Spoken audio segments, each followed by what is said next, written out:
Maintenant, je crois que j'ai déconné. Ils ne sont que deux, et la salamandre serpent de feu a quand même beaucoup de points de vie, une aura de feu qui fait qu'elle fait des dégâts dès qu'on l'approche, et elle tape quand même vachement fort. Comment on y joue? Du calme, Donna. N'oublie pas que c'est un jeu de rôle et pas un jeu de stratégie. Les monstres ne sont pas juste leurs statistiques, ils sont aussi leur histoire. Qu'est-ce que tu as appris sur les salamandres serpents de feu dans le manuel des monstres? Ce sont de jeunes salamandres qui émergent de deux gigantesques sur le plan de feu et qui dévorent tout sur leur passage. Oui, et maintenant dans les statistiques.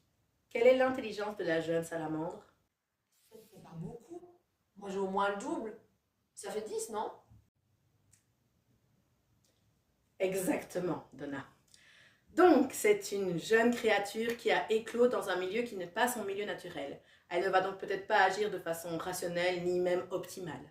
Ah, c'est dur d'être MJ si on doit se mettre dans la peau de chaque monstre. Ça reste un jeu. Il ne faut pas se creuser la tête comme ça tout le temps. Et puis, en tant que maître du jeu, tu vas développer ton propre style. Chaque MJ a le sien.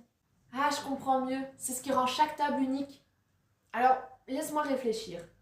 Dans cette pièce, il y a le trône du souverain, un énorme champignon. Il peut être à moitié brûlé et puis au milieu, il y a les restes de l'œuf de la salamandre. Trop bien. Une chose importante pour un boss, c'est de penser au début de la scène. Est-ce que tu as une idée? Je voudrais qu'il sache à quel point la salamandre est dangereuse. Alors peut-être que quand Raph et Carmelo rentrent dans la pièce, il y a deux animaux pleins de spores qui faisaient les morts jusque-là, qui s'approchent de la salamandre. Un d'eux se fait brûler directement et l'autre se fait éjecter par un coup de queue. Trop bien, on s'y croit.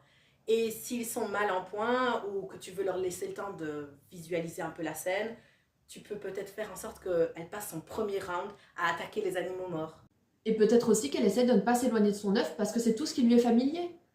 Bonne idée. Il pourrait la distraire avec cela ou l'obliger à les protéger. Mais avec tout ça, elle a l'air super sympa la salamandre. Peut-être qu'ils ne voudront pas la tuer. Un boss, ce n'est pas toujours obligé d'être un combat à mort. Après l'avoir affaiblie, il pourrait l'intimider ou essayer de l'amadouer.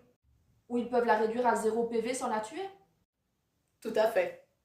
Hurrah, on a terminé. Musique de victoire copyrighté, confetti dans tous les sens, tout ça, tout ça.